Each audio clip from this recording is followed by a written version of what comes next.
తండ్రి అయిన దేవునికి, మన రక్షకుడైన యేసుక్రీస్తు ప్రభువుకు, పరిశుద్ధాత్మకు వందనాలు స్తోత్రాలు చెల్లించుకుంటున్నాము. ఈ దిన వాక్య భాగము ఎఫెసీయులకు రాసిన పత్రిక 6వ అధ్యాయము 11వ వచనం చదువుకున్నాం. మీరు అపవాది తంత్రములను ఎదిరించుటకు శక్తిమంతులగునట్లు దేవుడిచ్చు సర్వాంగ కవచమును ధరించుకొనుడి. ప్రియమైన దేవుని బిడ్డలారా, మన అనుదిన జీవితంలో మనము ఎన్నో సమస్యలను ఎదుర్కొంటూ ఉంటాం. అపవాది నుండి మనకి ఎన్నో శోధనలు కలుగుతూ ఉంటాయి. అపవాది మనల్ని ఎంతో కీడులోనికి నడిపించాలని చూస్తుంటాడు. అపవాది మనల్ని అస్వస్థతలోనికి నడిపించాలని చూస్తుంటాడు. అపవాది మనల్ని ప్రమాదంలోనికి నడిపించాలని చూస్తుంటాడు.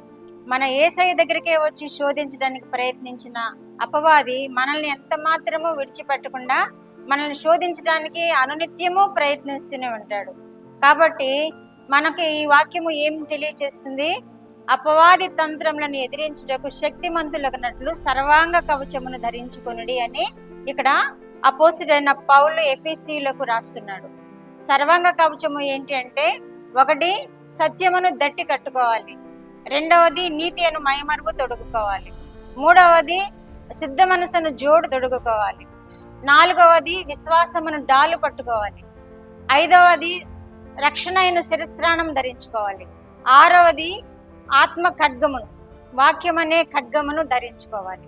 వాక్యం అనే ఖడ్గమును ధరించినప్పుడు ఈ 6 అంశాలు మనల్ని ఏ విధంగా నడిపిస్తాయి అంటే, మనల్ని ఎదుర్కొనే దురాత్మలను లయపరచడానికి, మనల్ని ఎదుర్కొనే దురాత్మలను ఎదుర్కోవడానికి, వాటిని ఓడించడానికి ఈ సర్వాంగ కవచము మనకి ఉపయోగపడుతుంది. యుద్ధ వీరులు ఎలాగా సర్వాంగ కవచం ధరించుకుని యుద్ధ భూమిలోకి వెళ్తారో, వారు యుద్ధ భూమిలోకి వెళ్ళేటప్పుడు ఈ సర్వాంగ కవచము వారికి శారీరకంగా ఈ సర్వాంగ కవచము వారు ధరించుకుని ఖడ్గం పట్టుకొని ఏ విధంగా యుద్ధ భూమిలోకి వెళ్తారో, మనము కూడా నిత్యము ఈ సర్వాంగ కవచం అపోస్తలుడైన పౌలు ద్వారా అనుగ్రహించిన ఈ సర్వాంగ కవచం మనము ధరించుకొని, యుద్ధ వీరులైతే యుద్ధ భూమిలోనే ధరిస్తారు, మనమైతే నిత్యము ధరించుకుని ఉండాలి.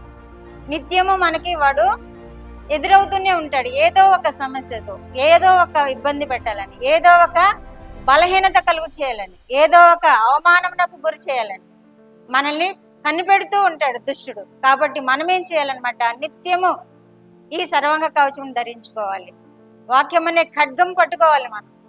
అప్పుడు దుష్టుడు మన దగ్గర నుండి పారిపోతాడు అని అపోస్తలుడైన పౌలు ఈ ఎఫెసీయులకు తెలియజేస్తున్న ఈ మాటలు ఇప్పుడు మనకు కూడా పరిశుద్ధాత్మ దేవుడు తెలియజేస్తున్నాడు. కాబట్టి ప్రియమైన దేవుని బిడ్డలారా, మన నిత్య జీవితంలో ఈ సర్వాంగ కవచమును ధరించుకుందాం.